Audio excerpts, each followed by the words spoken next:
Hello everyone, स्वागत है आपका फिर से हमारे चैनल पुस्तक ज्ञान में।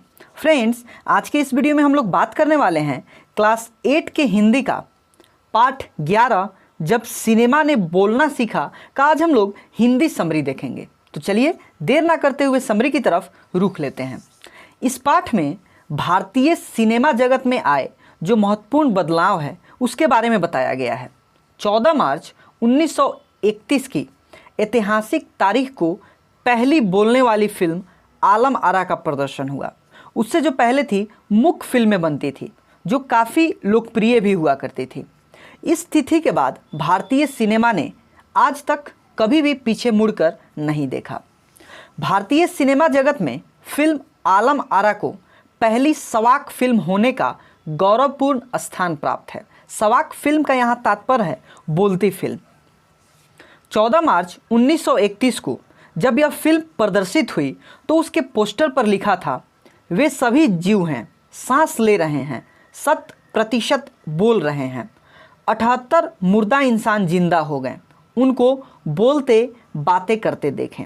इस विज्ञापन को पोस्टर पे प्रदर्शित किया गया था ताकि लोग इसे पढ़कर आकर्षित हो। इसी दिन भारतीय सिनेमा ने बोलना सीखा था, इसलिए यह महत्वपूर्ण दिन था। उस समय आवक फिल्म यानी कि बोलती जो फिल्म थी, इसकी लोकप्रियता अपने चरम शिखर पर थी। लोकप्रियता के इस दौर में बोलती फिल्मों का नया दौर शुरू हो चुका था। पहली बोलती फिल्म आलम आरा के निर्माता निर्देशक एम ईरानी थे। उन्होंने सो बोट नामक एक बोलती फिल्म देखी और बोलती फिल्म बनाने की उन्होंने अपने दिल में सोच बना ली। उन्होंने पारसी रंगमंच के नाटक के आधार पर फिल्म की पटक कथा बनाई तथा कई गाने ज्यों के त्यों रखे। इस फिल्म में कोई संगीतकार न होने से उन्होंने उसकी धुनें जो थी वो स्वयं बनाई। इसके संगीत के लिए तबला, हारमोनियम और वायलिन, सिर्फ इन्हीं 3 वाद्य यंत्रों का प्रयोग किया गया। W.M. खान इसके पहले गायक थे। इनके द्वारा गाया गया पहला गाना दे दे खुदा के नाम पर प्यारे, गर देने की ताकत है, यह था। इस फिल्म में साउंड था, इस कारण इसकी शूटिंग रात में करनी पड़ती थी। रात में शूटिंग होने के कारण कृत्रिम प्रकाश की व्यवस्था करनी पड़ी, यानी कि जो हमारे घर में ट्यूबलाइट या जो लाइट है वो जलती है, उसी के प्रकाश में इस फिल्म की शूटिंग की गई थी। यही प्रकाश प्रणाली आने वाली फिल्मों के निर्माण का आवश्यक हिस्सा बना रहा। इससे पहले जो मुख्य फिल्में थी, इसकी शूटिंग दिन में पूरा कर ली जाती थी। इस फिल्म से एक और जहां अनेक टेक्नीशियन और कलाकार मिले, वहीं आर्देशिर की कंपनी ने 150 से अधिक मुख्य तथा 100 से अधिक बोलती फिल्में बनाई। पहली बोलती फिल्म आलम आरा में हिंदी उर्दू के मेल वाली हिंदुस्तानी भाषा तथा गीत संगीत और नृत्य के अनोखे संयोजक ने इसे लोकप्रिय बनाया।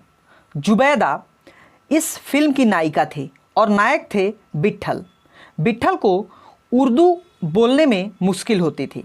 अपने समय के प्रसिद्ध नायक विट्ठल को इस कमी के कारण फिल्म से हटाकर महबूब को नायक बना दिया गया। विट्ठल ने मुकदमा भी कर दिया था।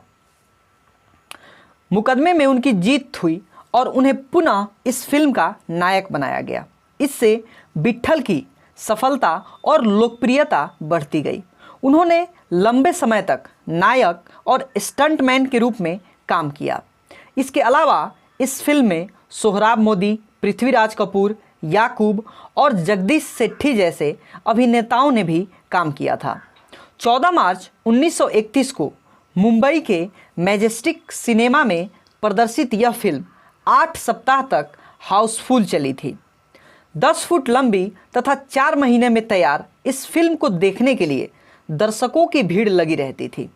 इसे देखने के लिए उमड़ी भीड़ को नियंत्रित करना पुलिस के लिए अब बड़ा ही मुश्किल होता जा रहा था। बोलती फिल्म का जो विषय था वो पौराणिक कथाएं, पारसी रंगमंच के नाटक, अरबी प्रेम कथाएं, यही सब हुआ करते थे तथा इन्हीं सभी टॉपिक से ये जो बोलती फिल्म था इनका निर्माण किया जाता था। सामाजिक विषय पर बनी फिल्म खुदा की शान का एक किरदार महात्मा गांधी जैसा था। इस कारण अंग्रेज़ों ने इस फिल्म पर गुस्सा प्रकट कर दिया। बोलती फिल्मों की शुरुआत के 25 साल बाद इसके निर्माता निर्देशक आर्देशिर को सम्मानित किया गया। इस अवसर पर जब उन्हें भारतीय बोलती फिल्म का पिता कहा गया तो उन्होंने विनम्रता से कहा, मुझे इतना बड़ा खिताब देने की आवश्यकता नहीं है, मैंने तो देश के लिए अपने हिस्से का जरूरी योगदान ही दिया है। बोलती फिल्म के इस दौर में पढ़े लिखे अभिनेताओं की ज़रूरत महसूस की गई। अब अभिनय के साथ साथ संवाद भी बोलना पड़ता था, इसलिए गायन प्रतिभा को भी महत्व दिया जाने लगा। इस दौर में अनेक गायक अभिनेता पर्दे पर आए। फिल्मों में हिंदी उर्दू के मेल जोल वाली जन प्रचलित भाषा को भी महत्व मिला। सिनेमा में दैनिक और सार्वजनिक जीवन का प्रतिबिंब अब बेहतर ढंग से प्रस्तुत किया जाने लगा। इस समय अभिनेता और अभिनेत्रियों की लोकप्रियता का असर भी दर्शकों पर काफ़ी पड़ा रहा।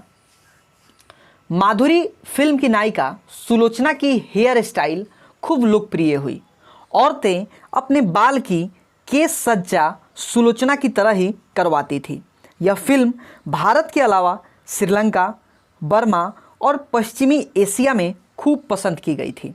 भारतीय सिनेमा के जनक दादा साहेब फाल्के को भी सवाक फिल्में यानी कि बोलती सिनेमा के जनक आर्देशिर ईरानी की उपलब्धि का सहारा लेना पड़ा, क्योंकि सिनेमा का अब नया युग जो था ये शुरू हो चुका था। तो दोस्तों, यह था इस पाठ का हिंदी समरी। तो इस वीडियो में बस इतना ही। मिलते हैं हम किसी दूसरे पाठ के साथ अगले वीडियो में। तब तक हमारे चैनल पर बने रहिए और हमारे वीडियो को देखते रहिए। तब तक के लिए दोस्तों, जय हिंद।